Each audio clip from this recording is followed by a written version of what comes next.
बीड शहरातील कंत्राटी कर्मचाऱ्यांचे पेमेंट झाले नसल्याने कर्मचारी बसले उपोषणाला.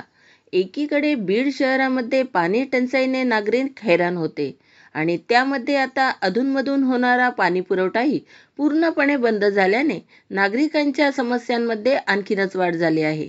कारणही तसेच आहे. कंत्राटी कामगार यांचे 12 महिन्याचे पेमेंट येत नसल्याने ते आता उपोषणाला बसले आहे.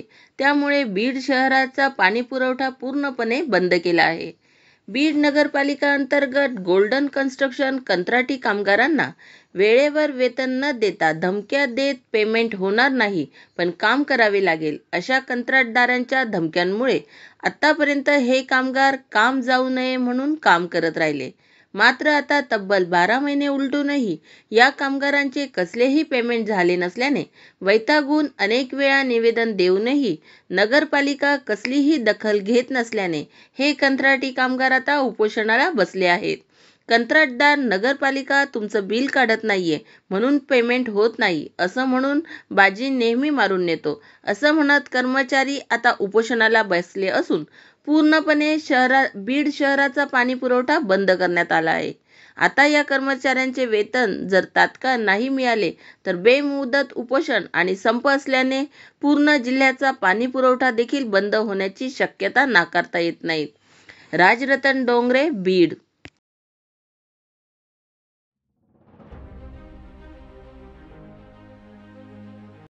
अनिलदादा फाउंडेशनच्या वतीने गुणवंत विद्यार्थ्यांचा सत्कार सोहळा आयोजित करण्यात आला होता. विद्यार्थ्यांच्या जीवनाला व करिअरला निर्णायक वळण देणारा महत्त्वाचा टप्पा म्हणजे इयत्ता 10वी आणि 12वीची परीक्षा असते. नुकत्याच जाहीर झालेल्या 10वी आणि 12वीच्या निकालात बीडमधील विद्यार्थ्यांनी उज्ज्वल यश संपादन करत नावलौकिक मिळवला आहे. या गुणवंत विद्यार्थ्यांचा सन्मान करून त्यांच्या पाठीवर कौतुकाची थाप देण्यासाठी अनिलदादा जगताप फाउंडेशनच्या वतीने दिनांक 11 जून 2024 रोजी सायंकाळी 5 वाजता बीड शहरातील हॉटेल नीलकमल येथे गुणवंत विद्यार्थ्यांचा कौतुक सोहळ्याचे आयोजन करण्यात आले होते. कार्यक्रमाचे प्रास्ताविक अनिलदादा जगताप फाउंडेशनचे कार्यवाहक प्रतीक कांबळे यांनी केले. त्यांनी आपल्या प्रास्ताविकात अनिलदादा जगताप फाउंडेशन हे अनिलदादा यांनी आजवर केलेल्या जनसेवेच्या कार्यास आणि त्यांच्या विचारांनी प्रेरित होऊन स्थापन केले असल्याची माहिती दिली. याबरोबरच अनिलदादा फाउंडेशन स्थापनेचा उद्देश स्पष्ट करून इथून पुढे समाजोपयोगी कामात फाउंडेशन सक्रिय सहभाग घेणार असल्याचे सांगितले. याबरोबरच या अनिलदादा फाउंडेशनशी बीडमधील तरुण वर्ग मोठ्या संख्येने जुळत असल्याचे देखील सांगितले. या कार्यक्रमात इयत्ता 10वी आणि 12वीच्या तब्बल 150 गुणवंत विद्यार्थ्यांचा आणि त्यांच्या पालकांचा नागरी सत्कार करण्यात आला. याबरोबरच शाळेचे मुख्याध्यापक आणि शिक्षकांना देखील सन्मानित करण्यात आले. या कार्यक्रमासाठी प्रमुख अतिथी म्हणून गंमतभाऊ भंडारी, संपादक दैनिक पार्श्वभूमी यांची उपस्थिती होती. याबरोबरच शिवसेना जिल्हा प्रमुख अनिलदादा जगताप, डॉ. विक्रम सारूख, शिक्षण अधिकारी माध्यमिक अर्जुन भोसले सर, भोसले कोचिंग क्लासेसचे संचालक प्राध्यापक सत्येंद्र पाटील सर, श्यामसुंदरजी पडुळे, उपसभापती कृषी उत्पन्न बाजार समिती बीड यांचीही मान्यवर म्हणून उपस्थिती लाभली होती. सर्व मान्यवरांनी अनिलदादा फाउंडेशनच्या वतीने राबविण्यात आलेल्या गुणवंत विद्यार्थ्यांचा नागरी सत्कार उपक्रमाचे तोंड भरून कौतुक केले. या कार्यक्रमासाठी उपस्थित असलेले अनिलदादा जगताप यांनी गुणवंत विद्यार्थ्यांचे, त्यांच्या पालकांचे व शिक्षकांचे अभिनंदन केले. या प्रसंगी विद्यार्थी तथा पालकांची मोठ्या संख्येमध्ये उपस्थिती होती. याबरोबरच शिवसेनेचे पदाधिकारी तथा पत्रकार बांधवांची देखील उपस्थित होती. विद्यार्थ्यांनी यशाचे उंच शिखर गाठल्यास किंवा आयुष्यातील मोठ्यात मोठी स्वप्नपूर्ती केल्यास देखील आपल्या पालकांना आणि शिक्षकांच्या श्रमांना विसरू नये, कारण त्यांचे तुम्हाला घडवण्यात आणि वाढवण्यात मोलाचे योगदान आहे. इथून पुढे तुमचा प्रवास आणखीन मोठा आणि कठीण आहे. मात्र खचू नका, स्वतःला वेळ द्या. अभ्यासाबरोबरच मैदानावर देखील वेळ घालवा. मैदानी खेळांमुळे स्वस्थ, निरोगी आणि तंदुरुस्ती राहते.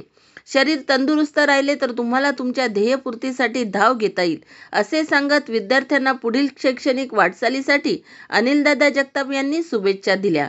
राजरतन डोंगरे, बीड.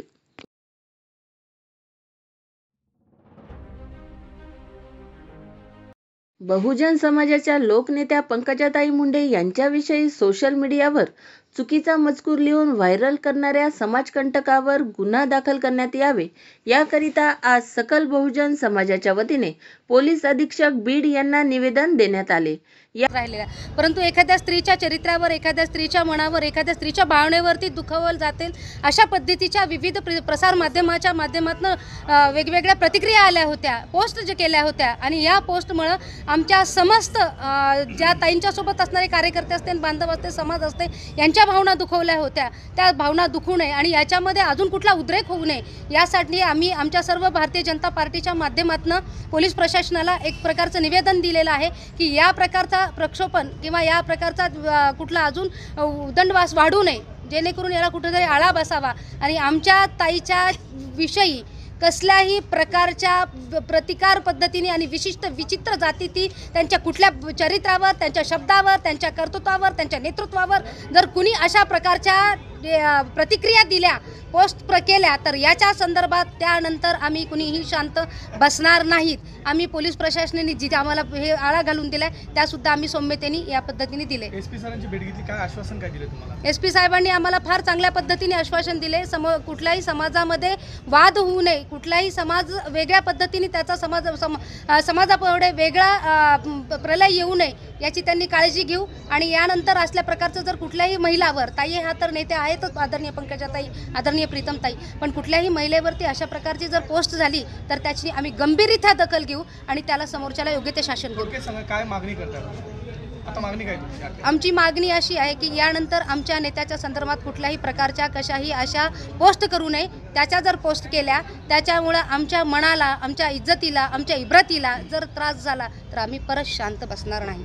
यावेळी माध्यमांसमोर बाजू मांडताना भाजपाच्या महिला जिल्हा उपाध्यक्षा ॲडव्होकेट संगीता धस व इतर महिला कार्यकर्त्या सोबत होत्या. राजरतन डोंगरे, बीड.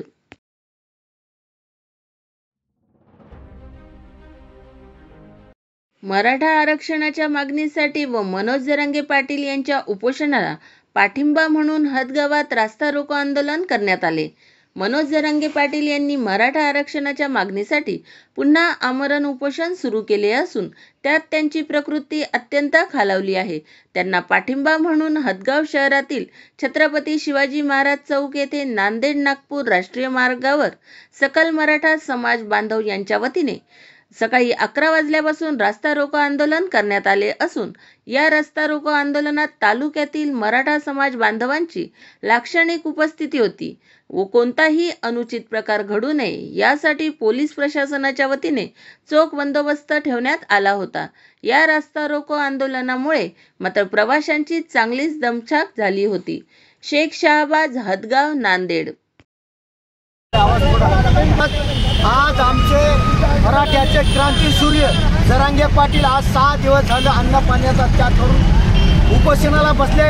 आम्ही समाजाचे दायित्व म्हणून, एक समाजाचा घटक म्हणून आमचं कर्तव्य आहे की हदगाव तालुक्यातील सकल मराठा समाजातर्फे आम्ही आज रास्ता रोको केले आणि आपल्या मीडियाच्या माध्यमातून मी शासनाला विनंती करतो किंवा इशारा देतो की आमच्या जरांगे पाटलाच्या आणि आमच्या मागण्या शासनाने लवकरात लवकर मान्य करून ओबीसीतून आम्हाला आरक्षण सगळेश्वरी कायदा लागू करावा.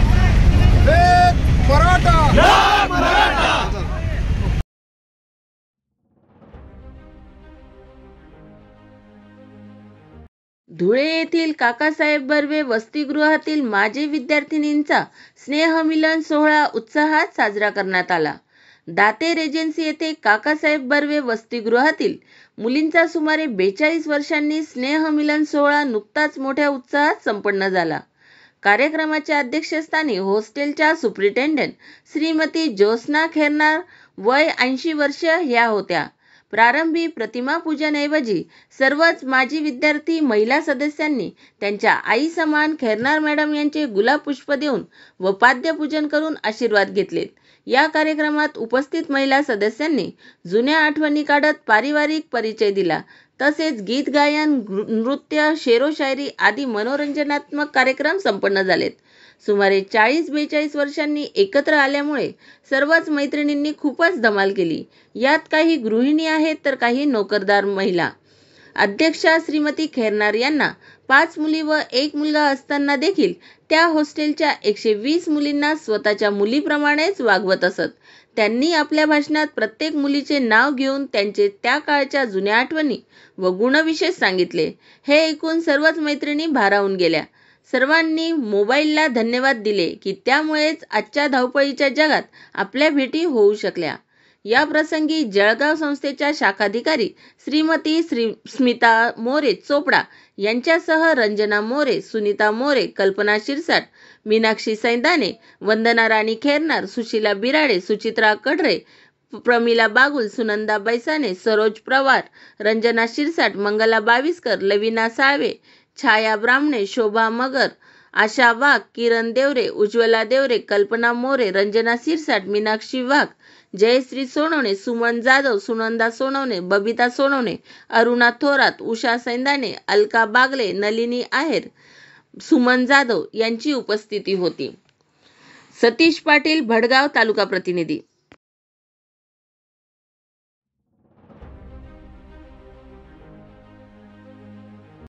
मनसे अध्यक्ष राज ठाकरे यांच्या वाढदिवसानिमित्त कार्यकर्त्यांमध्ये उत्साह पाहायला मिळत आहे. मनसे कार्यकर्त्यांनी रात्री 12 वाजता राज ठाकरे यांचे निवासस्थान असलेले शिवतीर्थ गाठलं आणि त्यावेळी राज ठाकरेंनी कार्यकर्त्यांनी आणलेला केक कापला. राज ठाकरे यांच्या नावाच्या घोषणा देत तुम जियो हजारो साल, ये है मेरी आरजू, हॅपी बर्थडे टू यू हे गाणे गात कार्यकर्त्यांनी उत्साह दाखवला. दरवर्षी मनसे अध्यक्ष राज ठाकरे यांच्या वाढदिवशी कार्यकर्ते मोठ्या उत्साहात राज ठाकरे यांना भेटण्यासाठी येत असतात. त्याचप्रमाणे आजही कार्यकर्ते मनसे अध्यक्ष राज ठाकरे यांच्या निवासस्थानी असलेल्या शिवतीर्थाबाहेर मोठ्या संख्येने उपस्थित आहे. मुंबई प्रतिनिधी.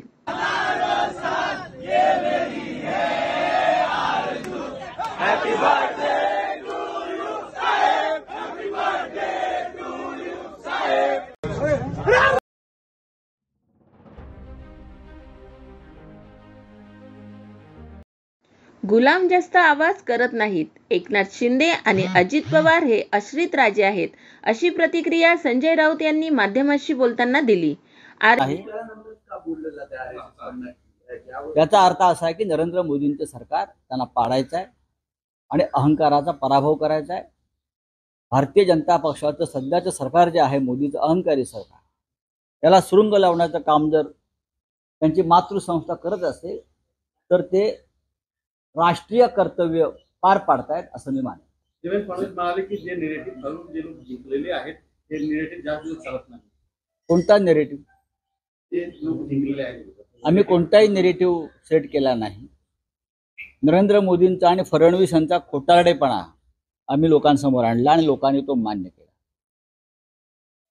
400 पार केल्यावर, जागा जिंकल्यावर आम्ही संविधान बदलू आम्ही म्हणालो नाही.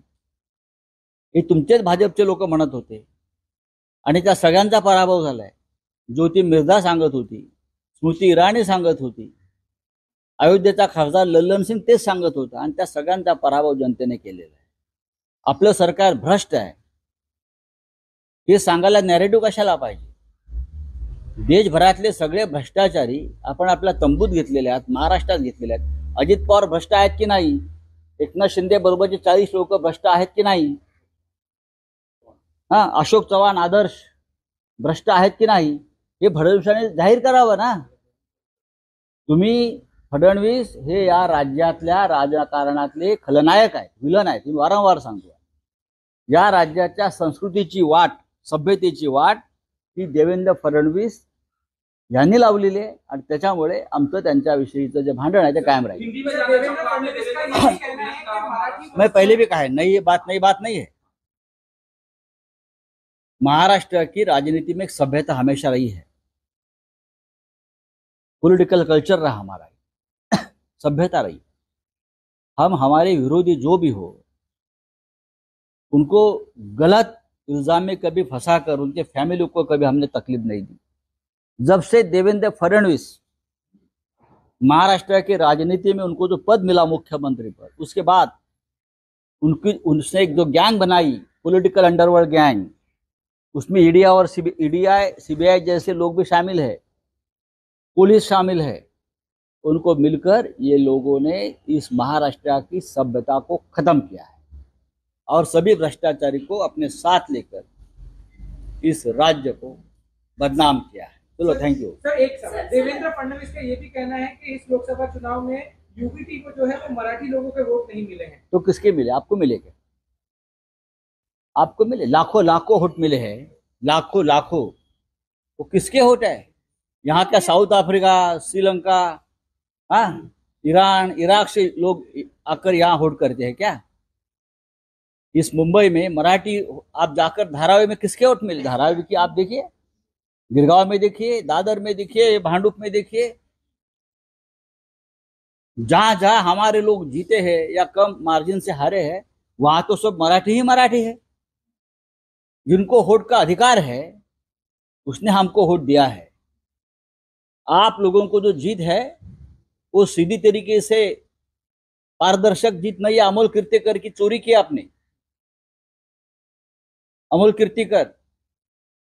हमारी जीत स्पष्ट है, निर्णायक है, और इस राज्य के सभी जात धर्म के लोगों ने हमको वोट किया है।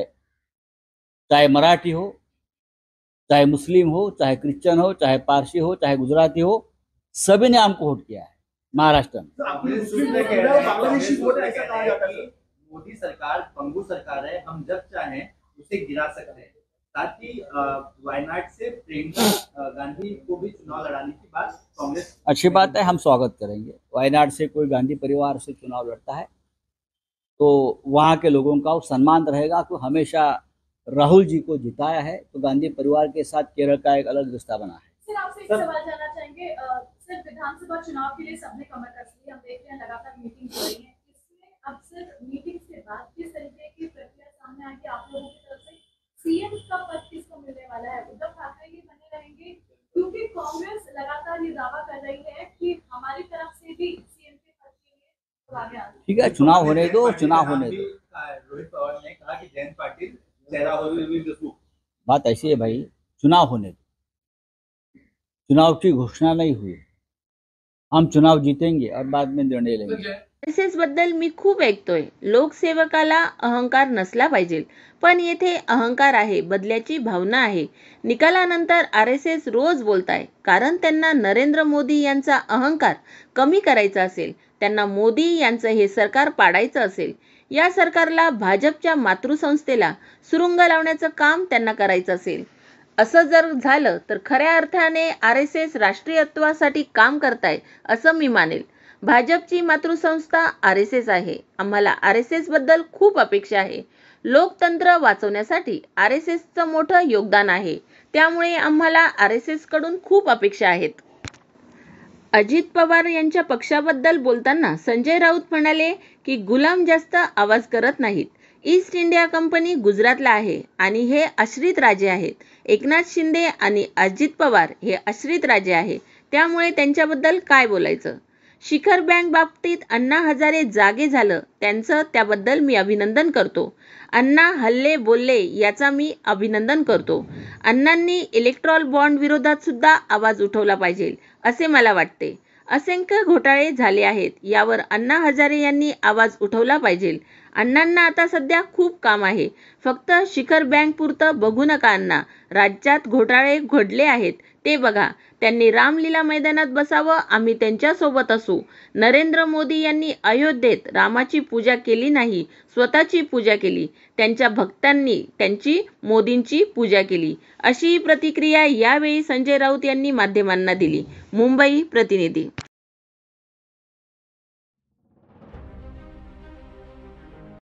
पराभूत होऊनही आम्ही जिंकलो आहे, कारण आमचे नरेंद्र मोदी पंतप्रधान झाले आहेत।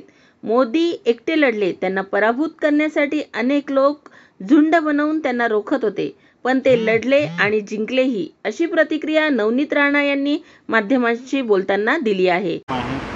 मुझे लगता है कि हम जैसे जितने भी उम्मीदवार थे और स्पेशली मेरी हार होकर भी मैं उस वक्त जीत गई जिस वक्त मेरे प्रधानमंत्री ने एज ए प्राइम मिनिस्टर शपथ ली। तो मुझे लगता है हार के भी हमारी जीत है इस देश के लोगों की। क्या कहेंगे, राज्य में काम करना चाहेंगे या वापस? मैं आपको इतना ही बता सकती हूँ कि एक वाक्य बहुत अच्छा है, little bend is never end, और वही पद्धत से मैं आगे मेरे जीवन में काम करती रहूँगी। पर एक बात का हमेशा चिंता और हमेशा ज़िंदगी में रहेगा कि 2019 में एक निर्दलीय करके मुझे मेरे लोगों ने, अमरावती के क्षेत्र के लोगों ने दिल्ली भेजा था और इस बार मैंने क्या ऐसा किया कि मेरी जनता ने अमरावती के मुझे यहाँ पे रुकाया। SC/ST समाजातील लोकांना खोट्या स्वरूपात संविधान बदलले जाईल असा प्रचार केला गेला। लवकरच SC/ST यांच्या या खोट्या प्रचाराची जाणीव होईल आणि SC/STचे आरक्षण काढून दुसऱ्या समाजाला आरक्षण दिले जाणार असेल तर मी SC/ST समाजाबरोबर उभी राहील असेही यावेळी नवनीत राणा म्हणाले आहेत। मुंबई प्रतिनिधी।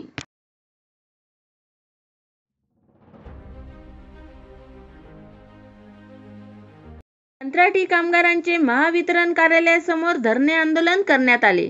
यावेळी वर्कर्स फेडरेशनच्या वतीने जोरदार घोषणाबाजीही करण्यात आली। बीड जिल्ह्यातील माजलगाव उपविभाग, थारूर उपविभाग व केज उपविभाग येथील महावितरणमध्ये काम करणारे बाह्यस्रोत यंत्रचालक व तंत्रज्ञ या कामगारांचे गेल्या 2 महिन्यापासून पगार न झाल्यामुळे कामगारांनी काम बंद आंदोलनाचा पवित्रा घेतला। या आंदोलनात Maharashtra state electricity workers federation संघटनेच्या वतीने बाह्यस्रोत कामगारांचे धरणे आंदोलन दिनांक 13 जून रोजी बीड येथील महावितरण कार्यालयासमोर करण्यात आले व यावेळी निदर्शनेही करण्यात आली। या तिन्ही उपविभागात काम करणाऱ्या जवळपास 85 कामगारांचा माहे एप्रिल व मेचा पगार संबंधित कंत्राटदारांमार्फत करण्यात आलेला नाही। त्यामुळे बाह्यस्रोत कामगारांना असंख्य अडचणींना सामोरे जावे लागत आहे। त्यामुळे 10 जून रोजी माननीय अधीक्षक अभियंता यांना संघटनेमार्फत व वैयक्तिक सर्व कामगारांचे पत्र देण्यात आले होते। तरीही पगार न झाल्यामुळे आज संघटनेच्या नेतृत्वाखाली धरणे आंदोलन करण्यात आले। आंदोलनामध्ये सर्व कामगार व Maharashtra state electricity workers federation संघटनेचे अंबाजोगाई विभागीय अध्यक्ष शेख अखिल यांच्यासह सर्व कामगार उपस्थित होते। राजरतन डोंगरे, बीड।